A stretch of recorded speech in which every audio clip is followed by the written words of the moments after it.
नमस्कार, मैं भूपेंद्र रावत आज आपसे बात करूंगा। चीन से चले कोरोना की को मजहबी जामा पहनाने के लिए तबलीगी जमात के जमातियों पर फर्जी मुकदमा दर्ज कराने वाले देश भर में सिटीजन अमेंडमेंट एक्ट के खिलाफ चल रहे आंदोलन को खत्म कराने और एनआरसी के विरोध के लिए आंदोलन चल रहा था उसे खत्म करवाने के लिए पूर्वी दिल्ली में दंगा कराने वाले डॉक्टर कफील खान को फर्जी मुकदमे में फंसाने वाले वही लोग हैं जो अब तुर्की में फिल्म की शूटिंग के लिए गए आमिर खान की राष्ट्र के प्रति निष्ठा पर सवाल उठाने वाले जिन लोगों ने 15 जून को गलवान घाटी में जब हमारे बहादुर निहत्थे जवानों को चीन के सैनिकों ने पीट पीट कर 20 जवानों की हत्या कर दी थी और 76 जवानों को घायल कर दिया था, तब जो बोल रहे थे हम वहां कोई हमारी सीमा में घुस आया है, न कोई घुसा हुआ है, न हमारी कोई पोस्ट दूसरे के कब्जे में है, ऐसा बोलने वाले लोग। तो मैं आपको 15 जून के बाद की घटनाक्रम दिखाना चाहता हूं कि तुर्की में शूटिंग के लिए गए हुए आमिर खान की राष्ट्र के प्रति निष्ठा के लिए क्या सवाल आपने देखा होगा। संघ परिवार का 5 जन्य में एक बड़ा लेख छपा, जिस लेख में आमिर खान की राष्ट्र के प्रति निष्ठा पर सवाल उठाया गया और निष्ठावान जिस शख्स ने भारत की नागरिकता को ठोकर मार करके कनाडा की नागरिकता ले है, अक्षय कुमार, उसको उसकी निष्ठा को भारत के प्रति सबसे प्रगाढ़ बताया गया है। कंगना रनौत जो हमारे देश में आरक्षण विरोधी है, उसकी देश के प्रति निष्ठा को बड़ा बताया गया है, मजबूत बताया गया है। और कहा गया है, दूसरा सवाल, कि चीन में एक जिस तुर्की ने पाकिस्तान के साथ जिहाद करने का बीड़ा उठा रखा है भारत का, उस तुर्की में जाकर क्यों डेरा डाला, वहां की प्रथम महिला के साथ क्यों संवाद कर रहे हैं। और दूसरा सवाल है कि चीन के अंदर क्या कारण है कि आमिर खान की फिल्मों के दर्शक ज्यादा आते हैं। ये दो बड़े सवाल, दो बड़े आरोप लगाए गए हैं आमिर खान पर आरोप लगाने वालों से। अब मैं आपको सिलसिलेवार कुछ दिखाना चाहता हूं, इसके लिए बहुत जरूरी है। 15 जून को हमारे जवानों की, बहादुर जवानों की पीट पीट कर हत्या हो जाती है, 76 जवान घायल हो जाते हैं। प्रधानमंत्री नरेंद्र मोदी मुंह नहीं खोलते, एक शब्द नहीं बोलते, 16 तारीख को मुंह नहीं खोलते। 17 जून का मैं जिक्र करूंगा, AIIB बैंक 75 करोड़ अमेरिकी डॉलर का ऋण पास करता है, लोन देता है भारत की सरकार को, यह आपको याद रखना होगा। और ठीक अगले सेम डे भारत BCCI, जिसमें प्रेम कुमार धूमल मुख्यमंत्री रहे पूर्व हिमाचल प्रदेश के, उनके बेटे अरुण धूमल और गृह मंत्री अमित शाह का बेटा जय शाह उसमें सचिव हैं, एक कोषाध्यक्ष और एक सचिव हैं, और सौरभ गांगुली उसके अध्यक्ष हैं। क्या बोला गया कि BCCI ने कहा कि चीन की कंपनी से देश को फायदा है, वीवो से खत्म नहीं करेंगे करार। ये दूसरा, एक तत्काल 18 तारीख का समाचार दैनिक अखबारों को मैं आपको दिखा रहा हूं। क्या कहा गया, BCCI को रेवेन्यू की फिक्र देश की नहीं, देश के जवानों की कुर्बानी की नहीं, देश की सीमा की नहीं, रेवेन्यू की फिक्र 440 करोड़ रुपए के लिए वीवो को साथ में। मैं ये बात इसलिए कह रहा हूं कि राष्ट्र स्वयं सेवक संघ नहीं, RSS ने आमिर खान की राष्ट्र के प्रति निष्ठा पर सवाल उठाया, तो आपको रखना पड़ेगा। 15 जून को हमारे जवानों की हत्या होती है, 17 जून को AIIB बैंक से भारत सरकार लोन लेती है, 18 जून को BCCI कहता है कि हम किसी भी कीमत पर वीवो को नहीं हटाएंगे, हमारा रेवेन्यू आता है। 19 तारीख को ऑल पार्टी मीटिंग होती है कि जो हमला किया गया था, 15 जून को हमारे जवानों की हत्या कर दी गई थी पीट पीट करके, और 76 जवानों घायल किया गया था। उसके बाद प्रधानमंत्री ने देश और ऑल पार्टी मीटिंग के पास के लिए क्या कहा, वो आप सुनिए। कोई हमारी सीमा में घुस आया है, न ही कोई घुसा हुआ है, न ही हमारी कोई पोस्ट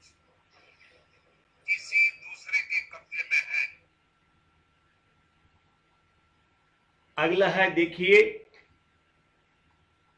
25 जुलाई का बीबो के एड में अब आमिर खान नहीं दिखेंगे। 25 जुलाई का 25 जुलाई को बीसीसीआई ने बीबो को अलग नहीं किया था और 25 जुलाई तक आमिर खान की राष्ट्र के प्रति निष्ठा पर सवाल नहीं उठाया गया था। फिर चीन के अतिक्रमण की बात, चीन ने जो अतिक्रमण किया उसके कबूल वाला दस्तावेज मंत्रालय के रक्षा मंत्रालय की वेबसाइट पर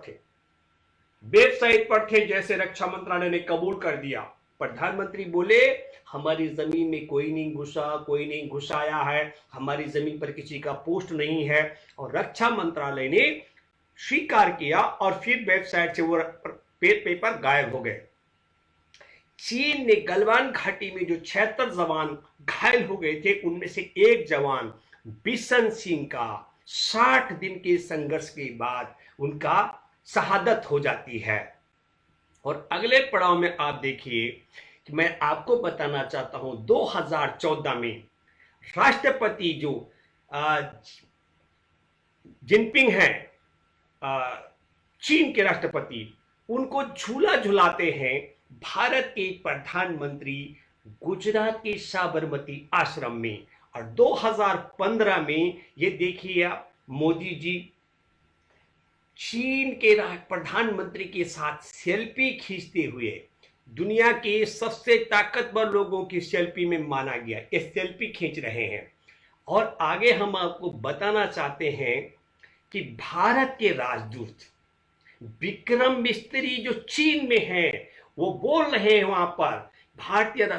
राजदूत चीन के साथ कह रहे हैं कि साहब हमारा देप्सांग वाई जंक्शन, गलवान घाटी, गोगरा कोकला, हॉट स्प्रिंग और दौलत बेग ओल्ड पेंगांग झील में जहां कब्जा करके बैठी है चीन की सेना, उसे खाली करे। ये बात मैं इसलिए कह रहा हूं कि ऑल पार्टी मीटिंग में देश के प्रधानमंत्री ने कहा कोई हमारी जमीन पर कब्जा नहीं किया, कोई हमारी जमीन में नहीं घुस आया है। और फिर हम आपको कहना चाहते हैं कि 5 मई को हमारे देश की सीमा पर चीन ने कब्जा किया, 15 जून को हमारे जवानों की हत्या कर दी, घायल कर दिया। जिस दिन कब्जा किया था 5 जून को, उसके 113 दिन बाद हमारे देश के chief of defence general Bipin Rawat पहली बार मुंह खोलते हैं, पहली बार चीन को लेकर कुछ बोलते हैं। 113 दिन लग गए, जिसके लिए नरेंद्र मोदी कह रहे हैं कि सीडीएस नहीं था, हमने सीडीएस लाए। सीडीएस नहीं लाए, एक गूंगा बहरा बना दिया आर्मी को, आर्मी का चीफ कुछ नहीं बोल सकता। 113 दिन बाद आर्मी के चीफ के बोल निकले और तब कहा कि चीन हमारी सीमा को खाली कर दे, नहीं तो हम युद्ध के लिए तैयार रहना चाहिए। अब मैं आता हूं आपके सामने, आपसे मैं सवाल करना चाहता हूं कि हमारे देश का तुर्की में संजय कुमार पांडा, वहां पर आज भी हमारे देश का राजदूत है। इसका मतलब है कि हमारे राजनीतिक संबंध कायम है। अब जब हमारे राजनीतिक संबंध कायम है, हमारे व्यापारिक संबंध कायम है, तो फिर आमिर खान के जाने पर सवाल खड़ा। आमिर खान ने एक बड़ा अपराध किया, ऐसा संघ बोलता है, आरएसएस कहता है, क्योंकि तुर्की ने फरवरी 2020 में पाकिस्तान की संयुक्त संसद को संबोधित करते हुए कहा कि धारा 370 जम्मू कश्मीर लद्दाख से हटाना अपराध है। इसलिए तुर्की क्योंकि पाकिस्तान के साथ भारत का विरोध कर रहा है, भारत के पाकिस्तान के संघर्ष में भारत का खिलाफत कर रहा है, इसलिए तुर्की दुश्मन है, दुश्मन देश में जाना ठीक नहीं है। और दूसरा बड़ा सवाल उठाया, वो सवाल ये उठाया गया कि क्या कारण है कि बीबो के विज्ञापन में आमिर खान रहते हैं, तो आमिर खान बीबो के विज्ञापन से भी अब नहीं दिखेंगे, ये तय हो गया पहले से ही। बीसीसीआई ने अगस्त 2020 माने 5 अगस्त को बीसीसीआई की हिम्मत पड़ी ये बोलने की कि हम बीबो को बाहर कर रहे हैं, जबकि 25 जुलाई को अखबार और टेलीविजन में आ चुका था कि आमिर खान उससे बाहर हो चुके हैं। और तीसरा बड़ा आरोप लगा कि आमिर खान की पिक्चर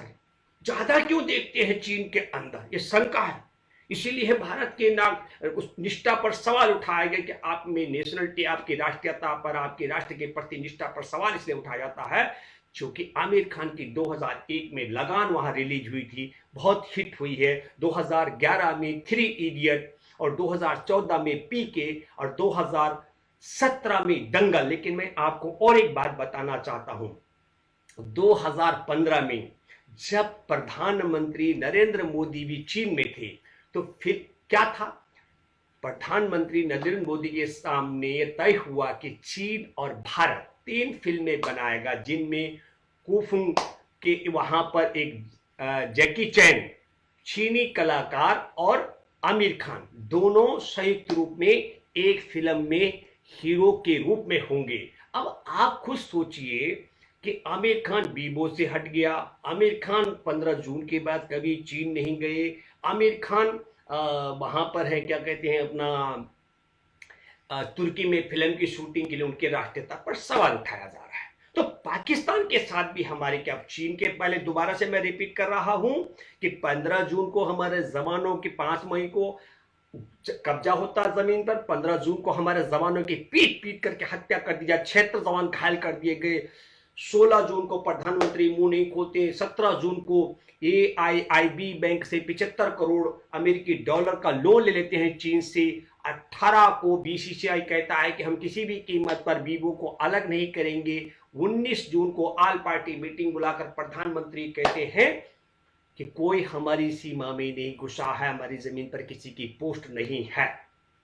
अब पाकिस्तान के विषय में आपको बताता हूं, मैं सिर्फ बात कर रहा हूं संघ परिवार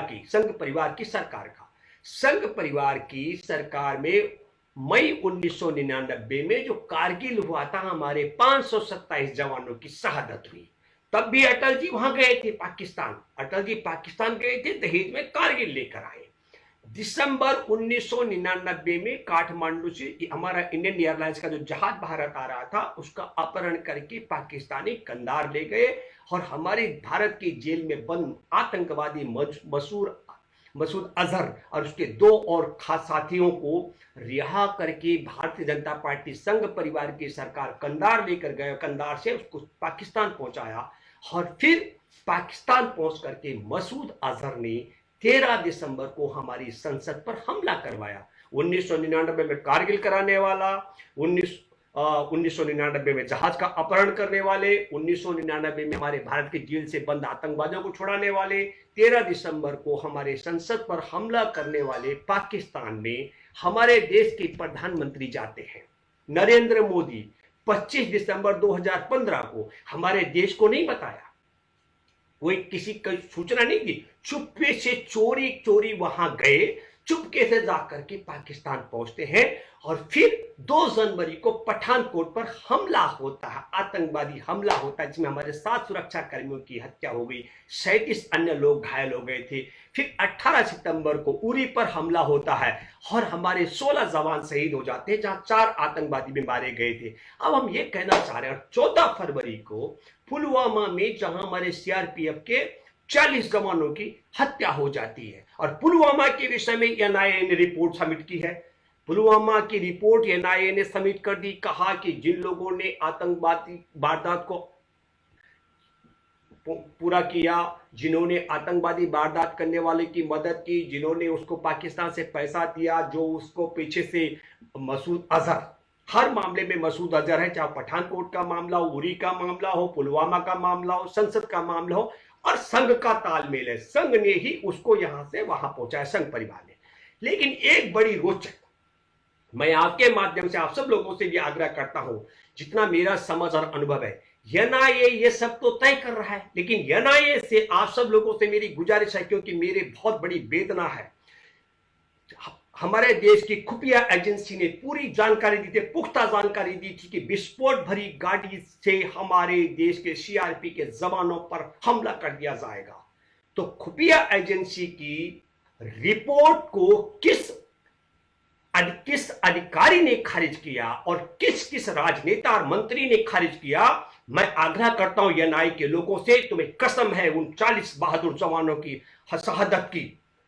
उन देशद्रोहियों के नाम उजागर करो, उनके खिलाफ भी उनके नाम जनता के बीच में लाओ, जिन्होंने खुफिया एजेंसी की रिपोर्ट को खारिज किया। दूसरी बात मैं कहना चाहता हूं, सीआरपीएफ के आला अधिकारियों ने कहा कि जवानों को सुरक्षित पहुंचाने के लिए हवाई जहाज उपलब्ध कराया जाए। तो हवाई जहाज उपलब्ध न कराने के लिए केंद्र और राज्य सरकार में वो कौन कौन देशद्रोही थे जिन्होंने सीआरपीएफ के आला अधिकारियों की अपील को खारिज कर दिया जवानों को जिंदा पहुंचाने के लिए। तीसरी बात मैं कहना चाहता हूं, जब वो पूरा असुरक्षित रास्ता था, खुफिया एजेंसी की रिपोर्ट थी, तो एक साथ 3700 जवानों को सड़क पर चलाने का फैसला किसने लिया, उसके प्रति एनआईए का क्या फैसला है। और चौथी महत्वपूर्ण बात, प्रधानमंत्री बनने के पहली बार प्रधानमंत्री बनने से लेकर के आज तक एक ही दिन वनवास हुआ नरेंद्र मोदी को, और वो दिन था जिस दिन पुलवामा में हमारे बहादुर जवानों की हत्या कर दी गई। तो हम ये जानना चाहते हैं कि एनआईए के लोग जनता को बताएं कि प्रधानमंत्री का उसी दिन का वनवास का कार्यक्रम किसने रखा। ये मैं इसलिए कह रहा हूं, जब तक एनआईए इन रिपोर्टों को नहीं शामिल करता है तो मैं और देशवासियों से मैं आग्रह करता हूं किसी भी कीमत पर अक्षम्य। और इसके अलावा सीआरपी के जवानों को आज तक मुआवजा नहीं मिल पाया, क्योंकि मोदी सरकार ने जो इन बीमे दबाएं, फिर बेल आइकन की घंटी दबाएं। नेशनल दस्तक को बचाने के लिए बहुत जरूरी है कि हर खबर को शेयर करें, लाइक करें, कमेंट जरूर करें।